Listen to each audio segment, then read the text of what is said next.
My mama had an uncle. His name was Uncle Wheeler. And he lived up in the hills of Tennessee.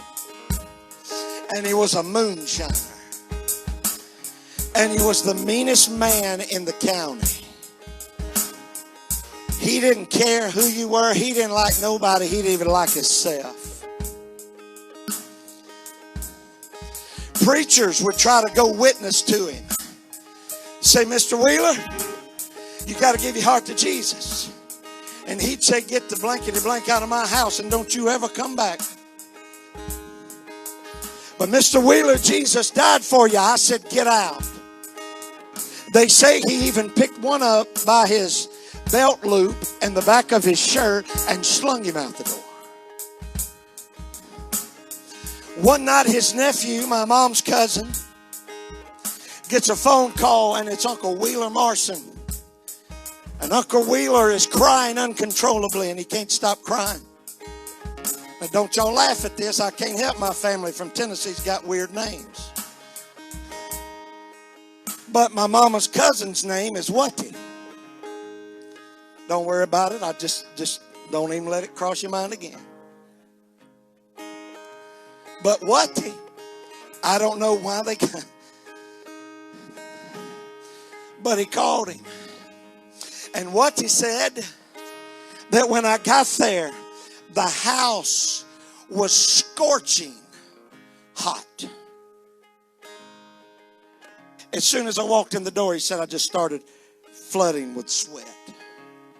And there on that couch sat that 78-year-old man shaking uncontrollably.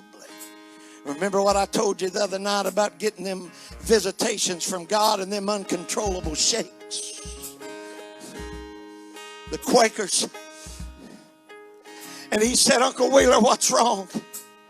He said, all I know is you need to get a preacher up here right now. He said, why? He said, because I was sitting here minding my own blankety blank business. He said, and all of a sudden, he said, I heard a cracking noise. And he said, that old wood floor right there, he said, it began to roll back. He said, and I could see the wood. I could hear it splitting and cracking and rolling. And he said, as it rolled back, I could see the floor joists underneath. And I could see the dirt. And the dirt began to split back like you would part water.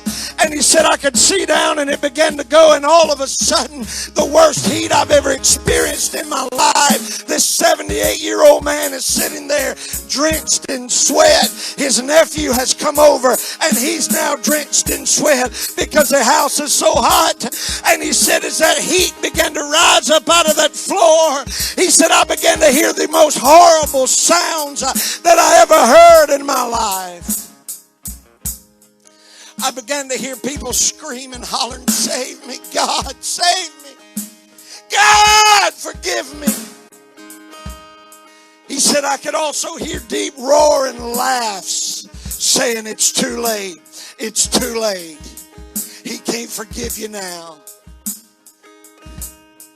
He said, I heard the sounds of old people, young people, middle-aged people screaming. You mean young people go to hell if you've reached the age of accountability and you reject Jesus Christ? What's the age of accountability? I believe it's different for different people. Some people mature faster than others. But if you're old enough to be convicted by the Holy Ghost. And he said, I heard those horrible sounds. And he said, as fast as it happened, he said, all that dirt began to go back in place. Everything began to fall back. He said, and the grass began to go back. And then he said, the floor began to seal back up.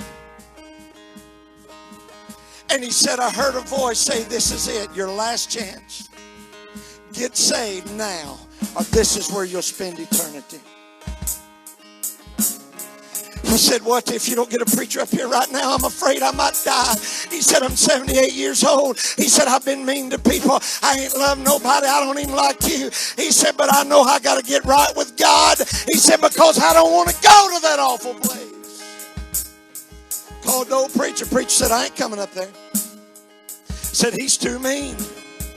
What they said, you don't understand. Said, God's got a hold of him. Said, something's going on. Preacher, come up there. Uncle Wheeler began to tell the preacher that story. The preacher began to sit there and cry. He said, before I walked out the door to come to the house over here, when I got off the phone with Watty, my wife said, what's going on? I told her, my wife said, there's some women up at the church right now. And they've been in prayer meeting. And they've been talking to God. And they said they's calling out the name of Wheeler Marson and begging God to do whatever he had to do to get his attention. And said, I had to get over here because I knew God was dealing with you. And they led him to that Lord. And that old man spent the rest of his days telling people what Jesus done for him.